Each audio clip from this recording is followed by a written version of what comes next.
If you've ever tried to sell a motorcycle, a vehicle, or even your old TV, you've probably received some version of the same message. This looks interesting. Is it still available? It feels like interest, but is it? Online marketplaces have made expressing interest almost effortless. One click can generate an inquiry. But an inquiry isn't necessarily a buyer. And for someone simply trying to sell a motorcycle, separating real buyers from casual clicks can become frustrating very quickly. Messages, questions, offers, no-shows, and conversations that simply disappear. For motorcycle dealers, that frustration may represent an opportunity, because dealers don't have to compete only for people looking to buy a motorcycle. They can also compete for people looking to sell one. And those sellers may represent one of the most overlooked sources of inventory and profit in the motorcycle business. Motorcycle dealerships are extraordinarily focused on finding buyers. Advertising budgets are built around them. Websites are designed around them. Lead management systems track them. Salespeople follow up with them. Dealerships spend enormous amounts of money trying to answer one question: who wants to buy a motorcycle? But there's another customer in the market, someone who already owns one and wants to sell it. Traditionally, dealerships encounter that customer through a trade-in. That works, but it is passive. The motorcycle arrives because it happens to be attached to another retail transaction. There's another way to think about used inventory. Instead of waiting for motorcycles to arrive as trades, dealerships can actively compete to buy them directly from consumers. No purchase required, no trade required, just, we want to buy your bike. At first glance, selling privately seems obvious. A dealer needs margin, so presumably the owner can eliminate the dealer and capture more of the motorcycle's value by selling directly to another rider. Sometimes that is exactly what happens. But there's another cost that does not appear in the asking price: friction. The motorcycle has to be photographed. A listing has to be created. A price has to be established. Then the inquiries begin. Some are serious.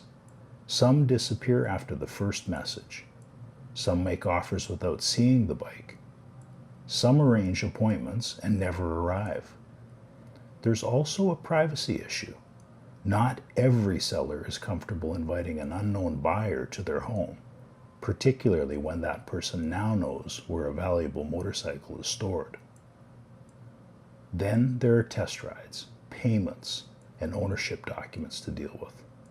For an enthusiast who enjoys the process and knows the market, that may be perfectly acceptable. But not every motorcycle owner wants another part-time job just to sell a motorcycle. That creates something dealers understand very well: a customer willing to exchange some economic value for convenience. The dealer does not necessarily have to offer the highest theoretical selling price. The dealer has to offer a fair price combined with dramatically easier transaction. This is where the idea becomes more interesting. Buying motorcycles directly from consumers is not simply a convenient service. It can be an inventory strategy. Used motorcycle departments need motorcycles. Dealers can acquire them through trades, auctions, wholesalers, and other dealers. Or they can go directly to the person who currently owns the motorcycle. That changes the acquisition funnel. Instead of waiting for inventory to arrive, the dealership goes looking for it. That means advertising for sellers, creating appraisal processes, responding quickly, making offers, completing purchases, and measuring the results. In other words, buying motorcycles becomes a sales process in reverse. Think about the infrastructure inside a typical dealership. There are systems for generating retail leads, systems for answering them, setting appointments, demonstrations, financing, follow-up, closing. Now reverse the transaction. A motorcycle owner visits the dealership website and says, "I want to sell my bike." What happens next? Is there an obvious button? Who receives the lead? How quickly does someone respond? Who appraises the motorcycle? Who has the authority to buy it? How quickly can the seller get paid? And perhaps more importantly, is anyone responsible for the result? For many dealerships, buying motorcycles is still something that happens rather than something the dealership systematically does. That is the distinction. A trade-in process is not necessarily an acquisition strategy. Once the dealer purchases the motorcycle, the economics change. A professional dealership can inspect it, service it, recondition it, prepare it for retail, and establish a documented condition before presenting it to the next buyer. Depending on the market and dealership, the next customer may also gain access to financing, warranty, protection products, trade-in options, and of course dealer support. The motorcycle has not simply changed owners. Value has been added between owners. For the seller, the dealership can provide speed, simplicity, and certainty.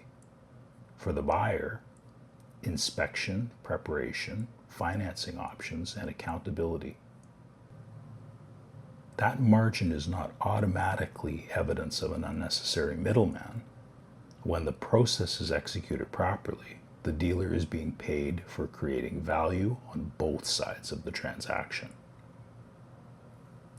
A used motorcycle is also more than a vehicle sale opportunity. The service department may perform the inspection and reconditioning. Parts may be required. Accessories may be added. The motorcycle generates used unit gross profit when sold. The next customer may finance it. Protection products may be available, and that customer may eventually return for service, parts, accessories, or another motorcycle. So the economics of acquiring the right used motorcycle should not be evaluated only by purchase price versus selling price. The motorcycle can become the beginning of another customer relationship. There is an obvious danger here. Buying motorcycles is easy. Buying the right motorcycles at the right price is difficult. A dealership that announces "we buy bikes" without strong appraisal discipline can create an expensive problem very quickly. Every motorcycle is not good inventory. A unit can look profitable until reconditioning begins, or until it sits for 180 days, or until the market moves, or until the dealership realizes it paid retail money for wholesale inventory.